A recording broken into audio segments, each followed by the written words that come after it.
Père Alésina, aujourd'hui vous allez nous parler donc de Pierre-Louis Bouchant, qui est natif donc de Saint-Georges-en-Couzan et qui a fait un périple donc à Tombouctou. À Tombouctou.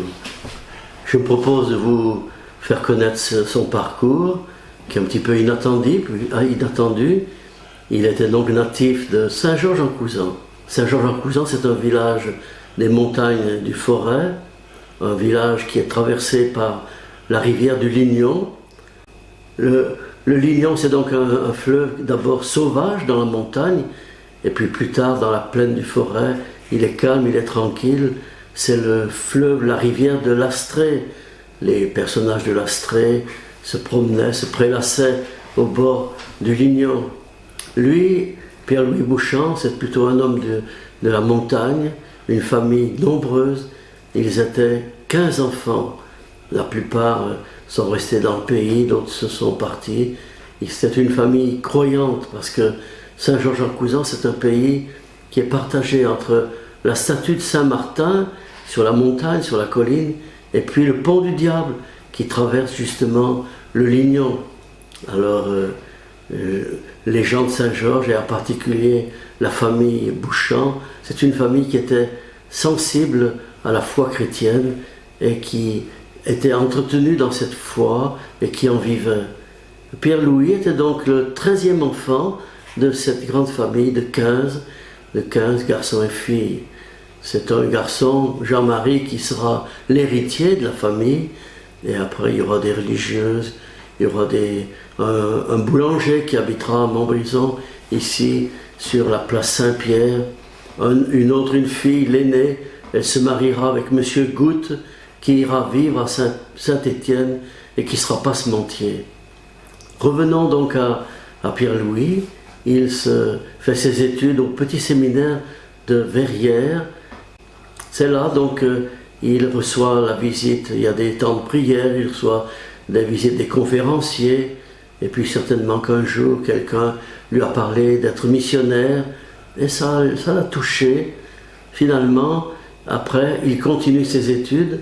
Après le séminaire de Verrières, il va au séminaire d'Alix, c'est dans le Beaujolais, c'est donc une autre maison de formation pour les prêtres, et là il continue pendant une année. Après, il étudie à Lyon au séminaire Saint-Irénée. Il est aidé par des voisins, des prêtres, des amis, et là il se forge un peu un esprit de service. Il sera missionnaire. Il entend des conférences, des conférenciers qui lui vantent ce beau service de missionnaire, partir au loin pour apporter la bonne nouvelle de l'Évangile.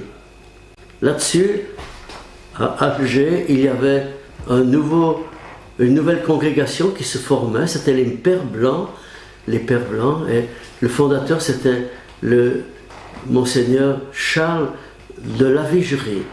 C'était un évêque qui était généreux, un basque, et qui avait été évêque à Nancy.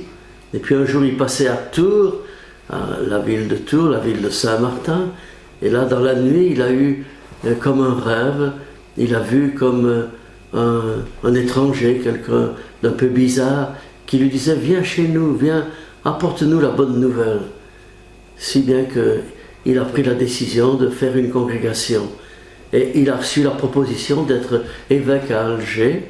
Il est donc parti à Alger. Et là, il a envoyé des propagateurs dans tous les séminaires de France. Et Pierre-Louis a donc entendu cet appel. Et il a décidé qu'il serait Père Blanc, qu'il serait missionnaire en Algérie. Il a donc quitté Saint-Georges-en-Couzan, quitté son petit village de Vaud. Il a dit au revoir à ses parents. Il a rangé ses affaires. Il a fallu venir chez le notaire ici, à Montbrison, pour bien ranger la succession. Et puis, il est parti. Et là, il s'est arrêté à Fourvière. Il a prié dans la petite chapelle de Fourvière. La belle basilique n'était pas encore construite. Après, il a traversé le sud de la France. Il est allé à Marseille. Il a pris le bateau. Il a traversé la mer Méditerranée. Et il est arrivé à Alger, où il a rencontré ses amis, ceux qui l'accueillaient, et Monseigneur Lavigerie, qui l'a encouragé beaucoup à devenir missionnaire. Il s'est formé Et dans la formation, il fallait connaître l'arabe. Il avait donc appris la langue arabe. Nous ne savons pas dans quelle manière il la parlait, puisque nous n'avons pas beaucoup de documents là-dessus. Sa famille avait certainement des lettres, des courriers, mais ils sont perdus avec les années, avec les déménagements, peut-être l'incendie de la vieille maison aussi. Alors nous n'avons plus ces documents et il faut le regretter. Ce qu'on sait, c'est qu'une fois prêtre, Pierre-Louis est donc envoyé en mission à Metlili et puis à d'autres endroits. Metlili, c'est donc près du Sahara. Et ils ont donc fondé un établissement, un lieu d'accueil. Ils visitaient les Arabes, ils visitaient les gens du pays, du village, de l'oasis. Et là, ils se faisaient familiers. Et puis, Monseigneur Lavigerie a désigné 3 prêtres, 3 missionnaires pour partir en direction de Tombouctou pour trouver le passage pour rejoindre l'Afrique centrale. À cette époque, dans les années 1870, on ne savait pas bien comment arriver là-bas. On pensait bien sûr au bateau, mais on trouvait que c'était un peu long. On a donc décidé de faire un voyage plus direct. Alors c'est lui, Pierre-Louis, avec 2 autres prêtres qui sont partis. Ils ont fait une caravane avec des Touaregs. Ils ont fait une petite campagne. Ils ont été accompagnés. Et là, malheureusement, les Touaregs ont mijoté un crime et ils ont supprimé ces 3 missionnaires qui étaient innocents, qui n'avaient rien fait de mal, bien sûr, mais qui avaient le malheur d'être d'abord des chrétiens. Et comme les Touaregs étaient plutôt musulmans, ils n'aimaient pas bien les chrétiens. Et puis surtout, il y avait la colonisation. Depuis 1830, l'Algérie était colonisée par les Français. Il y avait beaucoup de militaires, beaucoup de gens fonctionnaires qui ponctionnaient la population et qui l'exploitaient. Alors, ils ont fait ces crimes, ils les ont martyrisés. Ils ont d'abord tué le premier en lui tranchant la tête. Le père Pierre-Louis a été fusillé. Le 3e a été aussi martyrisé. On lui a tranché la tête. Et on a mis les corps dans le sable du désert. Et puis le silence est retombé sur ces 3 missionnaires martyrisés. Et après, le père Lavigerie à Alger s'est désolé de ce crime. Et puis il a essayé de faire connaître ce qui était arrivé. Pierre-Louis avait quel âge? Il avait 28 ans, donc c'est terrible de partir comme ça, si jeune, et puis de laisser toute une mission qui était intéressante. Alors pourquoi, Père Alésina, pourquoi avoir choisi de nous conter cette aventure de Pierre-Louis Bouchant? Bien, j'ai choisi parce que d'abord c'était un petit peu inconnu, un petit peu oublié. Simplement, à Victor de la Prade, il y a une fresque. Il y a une fresque qui montre ce personnage, Bouchant, en temps habillé avec sa grande toura blanche et son chapelet. Donc le sortir un peu de l'oubli, comme je l'avais fait déjà pour Antoine Blanc, missionnaire, comme Michel Portier, missionnaire qui était parti en Amérique en 1818, 1817, 1818. Alors c'est un petit peu pour ça que j'ai voulu le faire connaître, le sortir de l'oubli. Et je vous remercie peut-être de vous intéresser à cet homme de chez nous, ce Forésien généreux et courageux. Merci. Cette aventure, Père, de nous conter justement ces histoires de missionnaires du Forêt, elle vous vient d'où? C'est quelque chose que vous avez eu envie de faire sur le tard avec sur le tard, exactement. Le village de Forêt? Comme je suis un peu à la retraite, et puis avec mes connaissances avec le village de Forêt, M. Latta, M.